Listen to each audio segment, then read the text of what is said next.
What is up mga sir? Labas lang ako kasi meron akong biniling kare-kare. In order na kare-kare para sa bahay. Dalawang order ng kare-kare.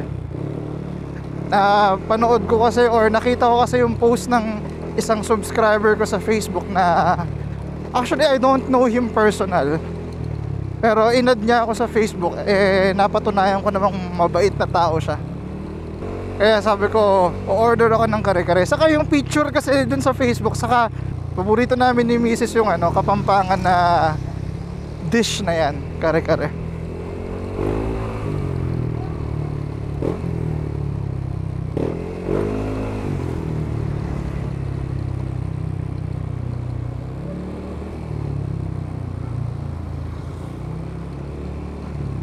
Itong subscriber ko na to, saka follower ko sa Facebook page, sobrang active nito sa pag-follow ng mga local na motovloggers. Kasi syempre naka-follow ako kay Motodeck, naka-follow ako kay Read for Speed, kay Motorkada, kay Red Sweet Potato. Naka-follow ko dyan. Syempre kasi gusto kong updated din ako sa mga nangyayari sa mga ibang local motovloggers. And I always see him na nagko-comment dun sa mga content, sa mga paraffle ng mga motovloggers na nabanggit ko. Kaya sabi ko sa kanya, kasi alam ko may balak rin siya atang mag-start ng motovlogging channel niya.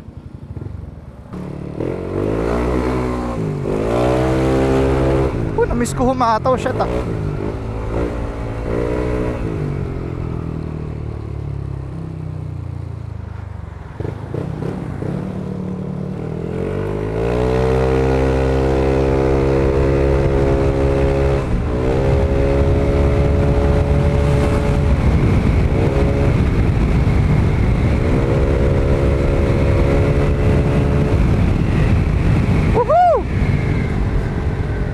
Anyway, mabalik tayo sa kwento ko sa kanya. Sabi ko na huwag siyang magsasawa na gawin yung mga ganung bagay, kasi there would come a time na suswertihin din siya at mananalo siya sa mga paraffle ng mga motovloggers na pina-follow niya.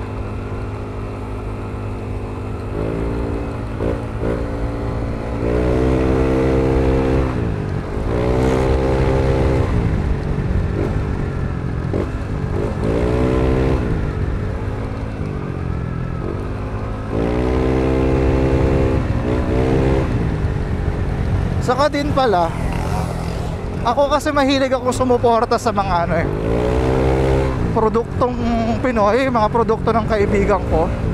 Kaya if ever na meron kang produkto na gusto mong patikim sa akin, pwede mo akong i-PM or message, kasi ako, katulad sa pamilya ko, yung mga kamag-anak ng asawa ko, kapag meron sila mga produkto na binibenta,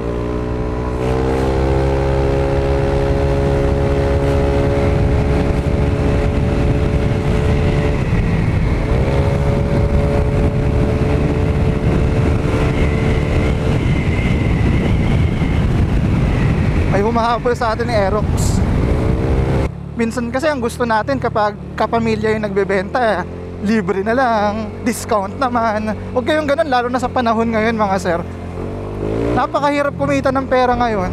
Kaya kung pwede, suportahan nyo na lang. Kung hindi kayo bibili, why not mag-like ka, mag-comment ka, mag-share ka na lang ng produktong binibenta niya. Baka merong umorder sa kanya na kaibigan ng kaibigan mo, diba? Kung hindi man ikaw yung o-order, at least nakatulong ka sa negosyo niya. Pero alam nyo, ugali talagang Pinoy yan. Hindi ko naman gine-generalize lahat.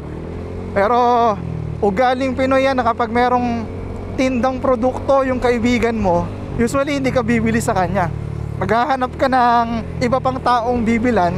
Kasi parang feeling mo tinutubuan ka ng malaki. Common na yan. At naiintindihan ko yung mga ibang Pilipinong ganon, kasi naging ugali talaga natin yan, na we would rather pay more sa ibang tao than supporting our own friend, our own family. And I don't know why. what's the idea behind that?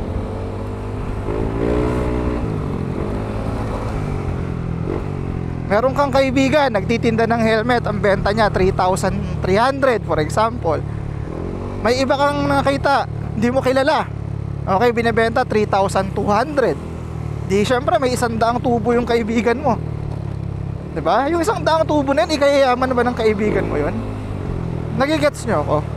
So why not yung 100 na yun, tulong mo na sa kaibigan mo, suporta mo na sa kaibigan mo. Malay mo may pinapadede siya or something, meron siyang bagong panganak na anak at kailangan niya talaga yung 100 pesos na tubo na yun. Do you understand the point mga sir? Ayan, so dito kami magmi-meet sa tulay. Sana you get the idea of what I'm talking about.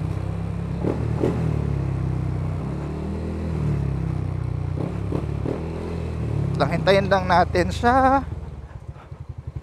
Kasi dito lang kami magmi-meet eh. Tingnan nyo, real talk lang tayo tungkol dun sa binabanggit ko sa inyong family, friend, relative na analogy regarding sa business. Sino dito yung nagmo-motovlog sa channel ko?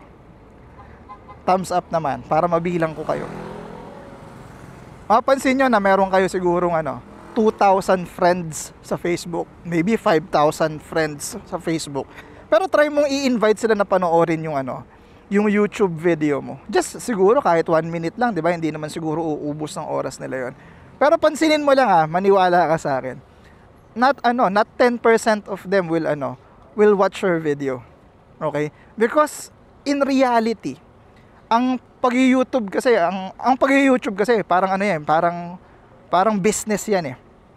Actually, yung karamihan ng tao na maniniwala sa content mo, maniniwala sa negosyo mo, are strangers, mga estranghero, mga taong hindi mo kilala. I don't know the reason why. Maybe that's how reality works talaga, no? Sa negosyo mo, pag nagluluto ka ng pagkain, most of the time yung taong hindi mo kilala, siya yung nakaka-appreciate ng luto mo. Sa business mo, kunwari, for example, sa solar ko, most of my clients, actually 90% ng clients ko are strangers as well. Sa pagmo-motovlog din, katulad ng mga subscribers ni Motodeck, ni JMac, and so on, most of those people, if not 99% of those people, are strangers as well. So ayun, ang sinasabi ko lang sa inyo is huwag kayong mag-focus kung sinasabi ng tatay mo, nanay mo, kaibigan mo, hindi nila pinapanood yung video mo. Don't focus on them. Focus on strangers. Focus on those people that are willing to help you. They can be your friends in the future. Yan yung kagandahan sa paggawa ng bagay na bago. Katulad yan, pag ninegosyo, pag-vlog, paggawa ng bagong endeavor, pag-aaral ng bagong career. Usually, yung ibang tao yung unang maniniwala sa iyo dyan. Tagal ni Potpot, natin natin, baka nag-text na siya. Nauna na siya dun sa malapit sa bahay. Balik tayo dun mga sir. Ina-anticipate ko kasi na baka hindi siya makapasok. Bira!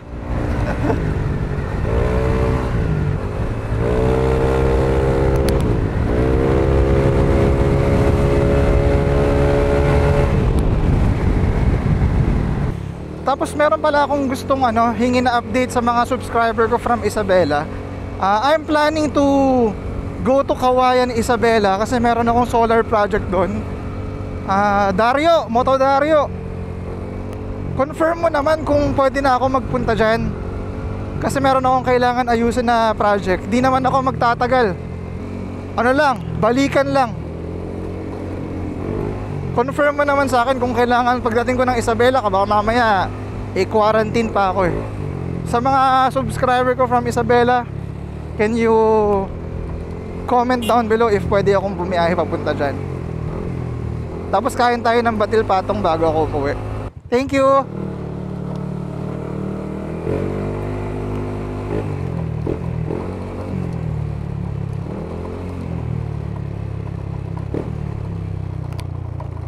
Saan na si Potpot?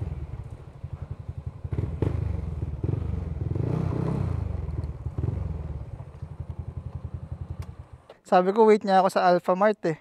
Epic. Epic. Bumalik ka sa tulay? Ah, bakit? May order ka rin doon? Hindi, akala ko dito. Magkano yan? Anong wala? Hindi, babayaran ko yan. Ayoko ng ganon. Ayoko ng ganon. Bayaran ko yan. Ay, basa. Ilan to? Dalawa? Babayaran ko to. Ayoko nung... Saka mo na ako ilibre. Birthday mo ba? Kung birthday mo, ako tatanggapin ko to. Pero hindi mo naman birthday. Ano? Sige. Thank you ha. Thank you so much. Oh, shoutout ka. Naka-vlog ako eh. Shoutout mga sir. Coach Kawangon. Sawa mo. Alam ko manonood ka nito. Thank you sa pagluto ng kare-kare. Thank you sa paghatid ha. Naka-ride ako papunta ron. Tapos naka-ride din ako pabalik. Sige.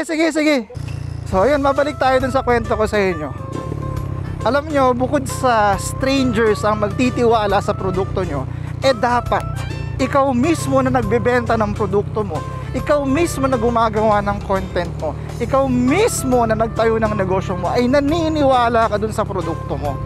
Kasi kung hindi, okay, yung mga relatives mo, yung mga friends mo, dun pa lang madedepress ka na. Pero kung ikaw mismo, you love your product, you love your passion, you love what you're doing, the other people surrounding them, the friends of friends, your boss, diba?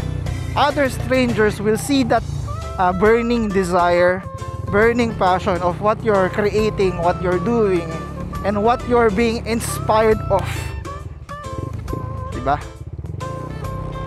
Some people will help you. Maniwala ka sa akin. Yung mga taong hindi mo pa kilala, sila pa yung maniniwala at tutulong sa'yo. So that's it mga sir. See you next vlog. Babosh!